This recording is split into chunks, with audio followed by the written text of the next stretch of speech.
격정적인 말로 시작하고 있습니다. 어찌하여 이방 나라들이 분노하며 민족들이 헛된 일을 꾸미는가라는 한탄과 함께 시작하고 있습니다. 그러니까 시인의 감정이 이렇게 올라올 정도라는 것은 어떤 의미를 가지고 있습니까? 그런 모습들이 계속해서 시인이 보았다는 것입니다. 그러니까 한두 번의 어떤 그런 모습들이 아니라 계속해서 끊임없이 이런 일들을 보았다는 것입니다. 쉽게 말하면 왜 이방 나라들이 소란을 일으키며 민족들이 헛된 것을 계획하는가라는 질문입니다. 오늘 시인은 이해가 되지 않습니다. 시인은 이런 허무한 짓을 왜 하고 있는가라는 것을 질문하고 있습니다. 그런데 우리가 시인의 이런 한탄과 이런 분노를 한번 우리가 입체적으로 한번 볼 필요가 있습니다. 이방 나라들과 민족들은 모두 다 거대합니다. 수백만 수천만의 민족입니다. 그에 반해 격정을 토로하는 사람은 단 한 사람, 시인입니다. 세상의 눈으로 보면 가장 나약하고 힘없는 지금 한 사람이 외치고 있습니다. 또한 이방 나라들과 민족을 이 시편을 쓰고 있는 그 시대에 가장 힘 있는 자들이고 권력자들이고 그 나라를 실질적으로 다스린 사람들입니다. 한번 생각해 보십시오. 제가 트럼프와 시진핑에 대해서 얘기하면서 세상의 권력자들을 보며 분노합니다. 왜 이방 나라들이 이렇게 어리석은 일을 하며 왜 민족들이 헛된 일을 꾸미는가라고 분노를 한다고 생각해 보십시오. 만약 성도 여러분이 제가 한 소리를 듣는다면 성도 여러분은 어떻게 생각하시겠습니까? 목사님 상황이나 보세요. 세상은 알아서 갑니다. 이렇게 이야기하지 않겠습니까? 어찌 보면 어리석은 분노처럼 보이고 어쩌면 자신의 주제를 파악하지 못한 분노처럼 보입니다. 왜냐하면 그 분노가 사람들의 눈에 보기에는 허무해 보이기 때문입니다. 한 사람의 분노가 그 수천만, 수백만의 그런 민족들보다 더 크게 보이지 않기 때문입니다. 우리가 성경을 볼 때 이런 감정을 혹시 느끼십니까? 남의 이야기 듣는 것처럼 혹시 성경을 보거나 들은 적이 없으십니까? 그러니까 마치 이런 겁니다. 모세에 관한 성경 말씀들, 이야기들, 그리고 다윗에 대한 말씀과 이야기들, 다니엘과 함께 하셨던 하나님의 역사들, 분명 감정을 느끼지만 자신의 마음속 깊이 감정을 느끼지 못한 그런 모습들이 여러분은 없으십니까? 오늘 시편의 저자는 격분하며 외친 부분을 우리는 어떻게 바라보고 있습니까? 그냥 나약한 한 사람이 세상을 보면서 분노한다고 생각하십니까? 아니면 하나님 편에 서서 이 나라들이 이렇게 허무하게 망해가고 있는가 라면서 울부짖고 있다고 생각하십니까? 왜 이방 나라들 민족들은 하나님 앞에서 이렇게 어리석지? 라는 이 시편의 저자의 이 분노가 여러분 마음속에 깊이 다가오십니까? 그리고 우리도 동일하게 그것에 대해서 분노하고 계십니까? 히스기야가 눈물의 기도를 드리는 부분을 우리는 수십 번, 수백 번 들었습니다. 에레미야 울부짖는 예언의 말씀을 우리도 수십 번, 수백 번 들었습니다. 히스기야와 에레미야의 그 예언의 말씀, 눈물의 기도가 우리에게는 어떻게 다가오십니까? 그가 느낀 감정을 동일하게 느끼십니까? 아, 맞아. 나도 그렇게 느끼고 그렇게 울부짖었는데 에레미야가 이렇게 말했구나. 히스기야가 이렇게 말했구나. 다윗이 이렇게 고백했구나 라고 우리가 느끼십니까? 아니면 오늘 시편의 저자의 분노가 마치 남의 이야기처럼 오늘 이 시편의 저자는 이런 거에 분노했구나로 우리의 감정이 멈춰 버리십니까? 부모가 자식에게 자신과 같은 실수를 범하지 말기 위해 많은 말들을 합니다. 너는 그렇게 하지 마라. 넌 그렇게 해서는 안 된다. 그때 자식이 이런 말을 한다고 한번 생각해 보십시오. 아버지, 그건 다 아버지 때의 일이에요. 아버지의 이야기잖아요. 지금은 달라요. 지금은 그게 통하지 않아요. 라고 여러분한테 말을 했다면 여러분의 심정은 어떠시겠습니까? 성경은 우리에게 그 말씀을 온전히 받아들이라고, 그 사람의 마음을 그대로 수용하라고, 그 마음처럼 울부짖으라고, 그 마음처럼 분노하라고, 그 마음처럼 기도하라고 우리에게 말씀하고 알려주고 있는데, 정작 우리는 그 시대의 시인은 이런 감정이었구나. 지금은 많이 다른데 라고 바라보고 있다면 과연 우리는 성경을 진정으로 우리의 것으로, 하나님 원하시는 것으로 우리가 받아들이고 있는지 한번 깊이 생각해 봤으면 좋겠습니다. 왜라는 질문은 단순한 질문이 아니라 분노 섞인 탄식이며 하나님을 대적하는 자들의 시도가 부질없다는 것을 말하고 있습니다. 시편 1편은 의인은 율법을 묵상하는 긍정적 이야기로부터 시작하는데, 시편 2편에서는 악인이 헛된 것임을 묵상하는 부정적인 이야기로부터 시작됩니다. 그러니까 시편 1편은 의인이라는 긍정적인 이야기를 하고 있다면 2편은 악인의 허무함을 먼저 시작하고 있습니다. 오늘 시편자는 헛된이라는 단어를 쓰고 있습니다. 그 의미는 어떤 것이 비어있는 상태를 말합니다. 내용이 없는 것을 말합니다. 그러니까 그 끝도 아무것도 없다는 것입니다. 시편 저자는 열방과 민족들의 계획이 무의미함을 말하고 있습니다. 그런데 그 무의미한 것을 왜 멈추지 않는가라고 하면서 분노하고 있습니다. 너무나 결론이 뻔한데 그 어리석음을 포기하지 않고 있습니다. 그 어리석음이 무엇인지 구체적으로 오늘 시편 저자는 말합니다. 2절입니다. 세상의 군왕들이 나서며 관원들이 서로 꾀하여 여호와와 그의 기름 부은 자를 대적하며. 오늘 세상의 군왕들이 스스로 일어납니다. 그런데 그 의미가 뭐냐면 군사적으로 정치적으로 연합한다는 것입니다. 그러니까 단순히 모이는 것이 아니라 공격하기 위해 모인 것입니다.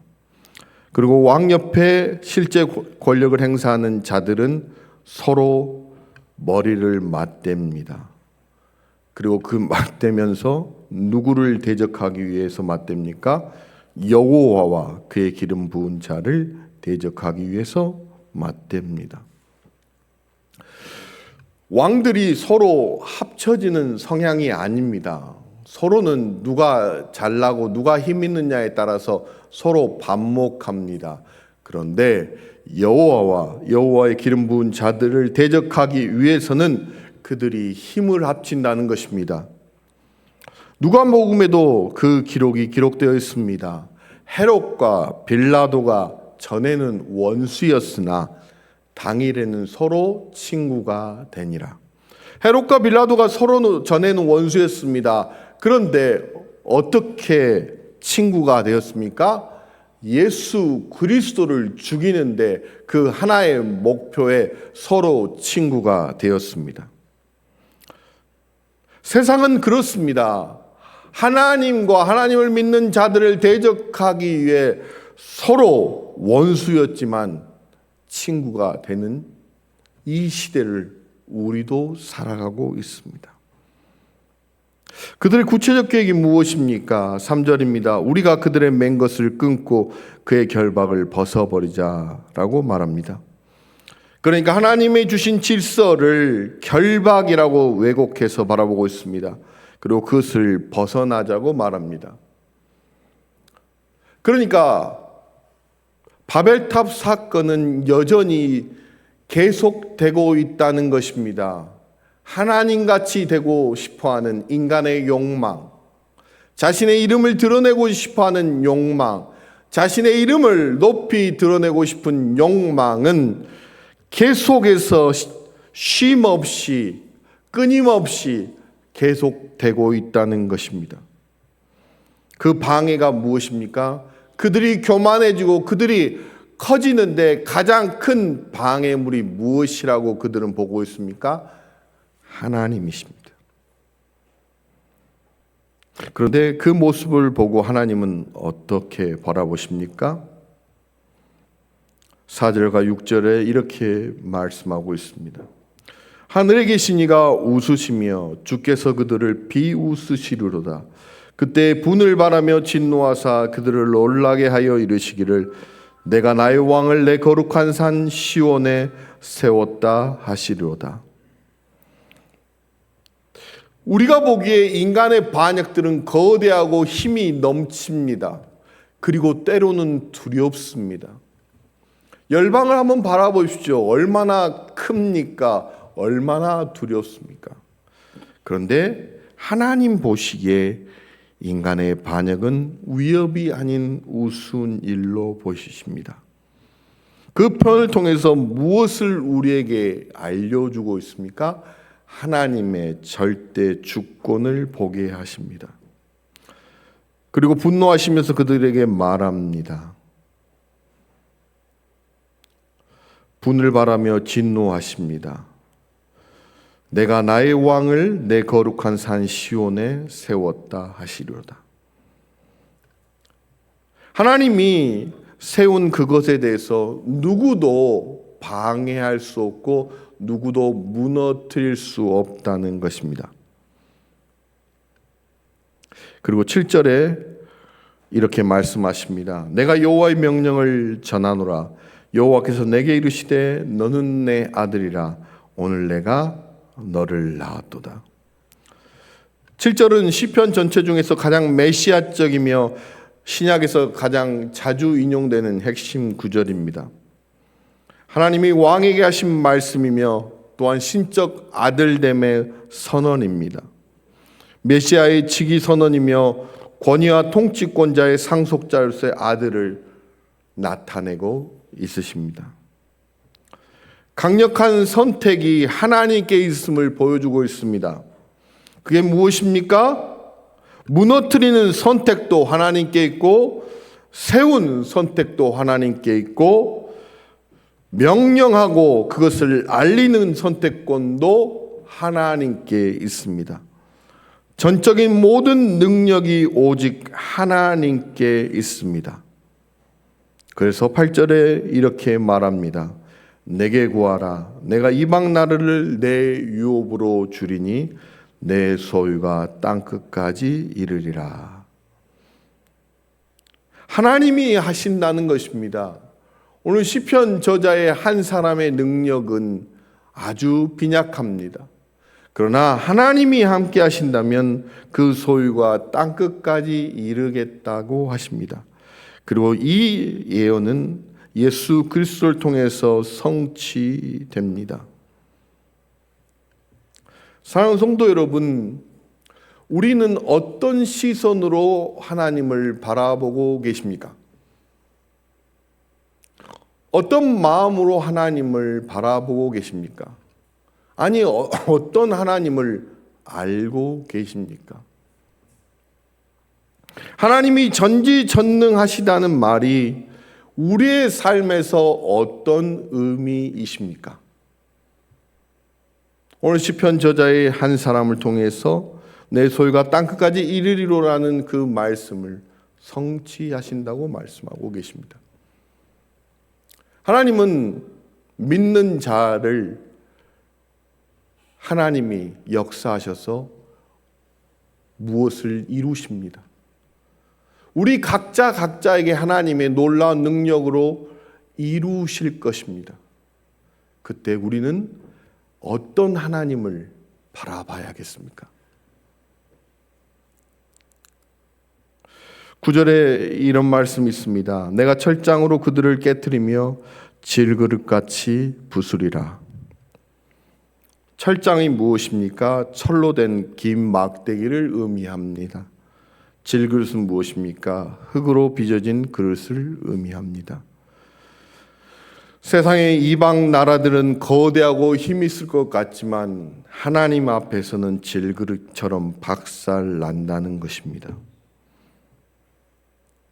하나님이 세워진 왕에 의해서 철저하게 무너뜨려진다는 것을 말씀하고 있습니다.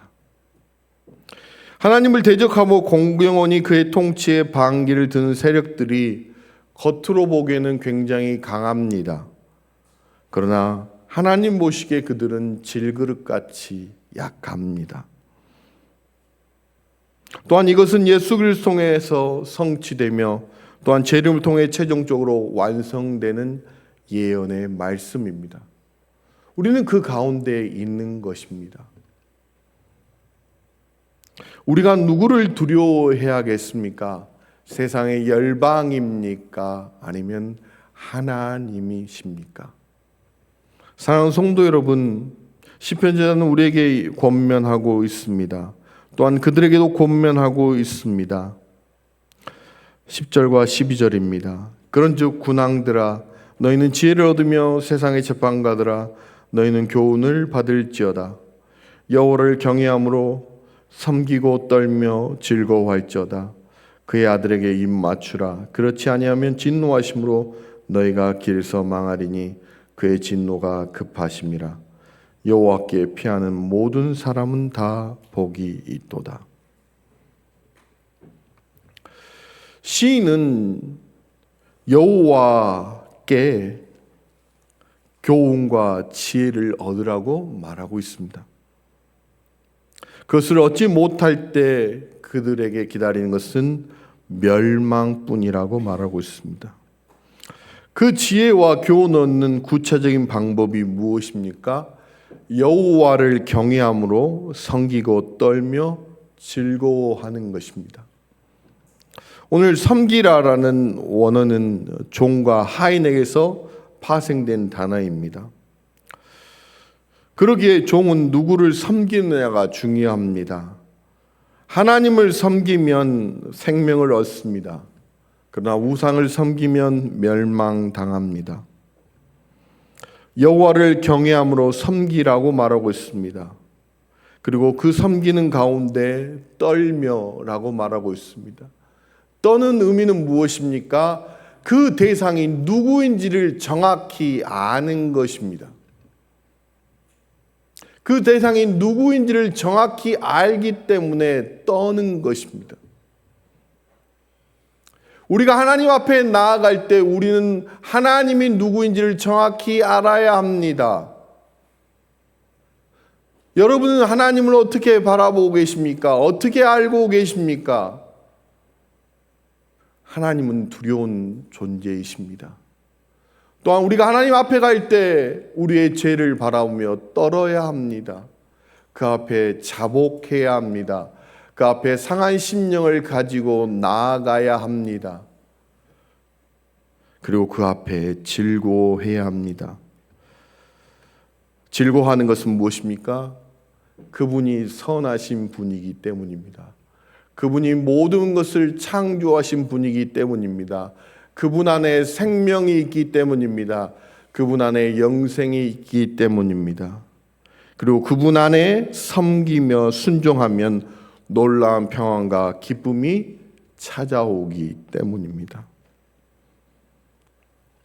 두려움과 그 안에서의 즐거움, 하나님을 두려워하며 그의 능력을 즐거워하는 것, 그 안에서 평안을 누리는 것이 필요합니다. 그것이 지혜고 그것이 교훈입니다.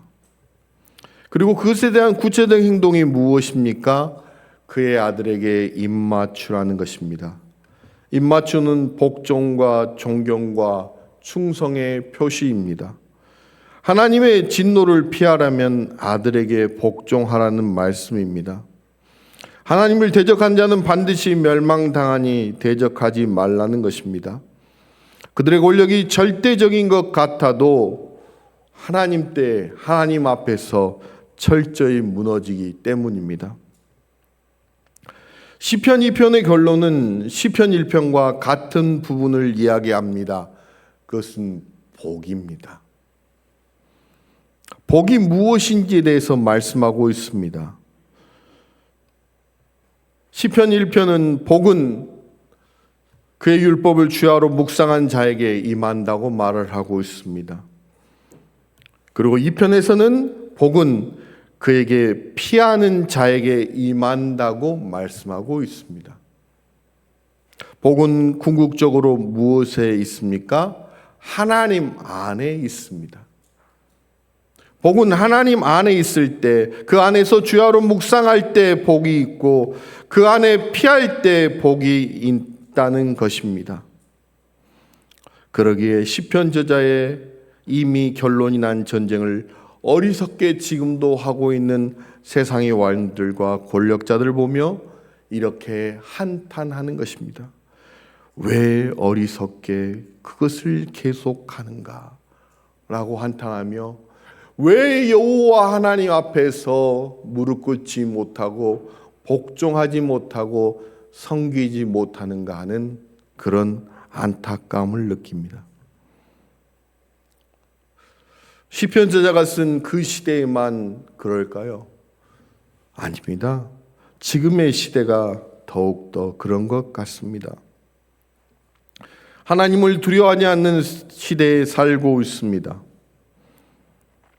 어떤 사람은 이런 얘기를 했습니다. 하나님보다 내 주먹을 믿으라 라는 말을 한 적도 있습니다. 어떤 사람은 이런 말을 한 적이 있습니다. 나의 명성이 예수 그리스도보다 더 유명하다고 말을 한 사람도 있습니다. 아니, 하나님 없이 잘 살 수 있다고 말하는 이 시대에 우리는 살아가고 있습니다. 또한 예수 그리스도가 누구냐고 묻는 시대에 살고 있습니다.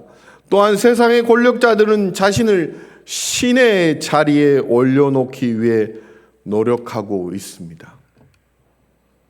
그런 어리석은 모습들이 끊임없이 벌어지는 것을 우리는 보고 있습니다.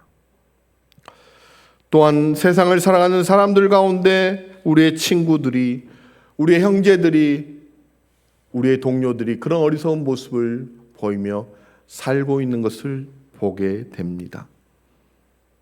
그렇다면 우리는 그때 어떻게 해야겠습니까? 하나님을 두려워하라고, 그 앞에 복종하라고 외쳐야 하지 않겠습니까? 오늘 시편 저자가 울분을 가지고 분노를 가지고 외친 이유가 그들이 망하기 위해서 분노하고 외쳤습니까? 아닙니다. 그들이 살 길을 살게 하기 위해서 분노하고 외쳤던 것입니다. 그렇다면 우리 모두에게는 오늘 시편 저자의 마음이 있어야 할 것입니다. 우리가 바라보는 곳마다 어리석은 행동을 하며 하나님 없다고 생각하며 하나님을 두려워하지 않는 그런 시도들, 또한 하나님의 법을 무너뜨려 하는 그런 시도들이 끊임없이 벌어지고 있는 이 현장 가운데 우리도 오늘 시편 저자의 그 분노의 감정을 가지고 그들이 망하는 것을 보며 망하지 말라고 외치는 그 고백을 우리 모두가 해야 하지 않겠습니까? 어쩌면 우리는 시편 2편의 저자가 되어야 할 것입니다. 우리의 직장 가운데, 우리가 아는 많은 사람들 가운데 또한 세상을 향해서 우리는 시편 2편의 저자가 되어야 합니다. 세상을 향해 외쳐야 할 것입니다. 그들이 망하지 않기 위해서 외쳐야 할 것입니다. 여호와를 경외함으로 섬기며 떨며 즐거워하십시오. 그러면 여러분은 삽니다 라고 외쳐야 할 것입니다. 일본에 조청년이라는 건물이 있습니다. 그 건물 앞에서 한 여인이 수십 년 동안 외쳤습니다. 북한에서 탈출했던 제일 교포였습니다. 그녀는 수십 년 동안 일본 조청년 건물 앞에서 외쳤습니다. 수없이 살해 협박을 당했습니다. 그때 그 살해 협박도 그녀를 멈추지 못하게 했습니다. 왜 멈추지 않냐는 말에 이렇게 외쳤습니다. 아무도 외치지 않는다고 생각할 때 나는 외치고 있다는 것을 보여주기 위해서 나는 멈추지 않았습니다 라는 말을 했습니다. 어쩌면 우리에게도 이 마음이 필요하지 않을까 생각합니다. 세상은 기독교인들이 외치고 있지 않다. 세상에 많은 사람들이 기독교인이 침묵하고 있다.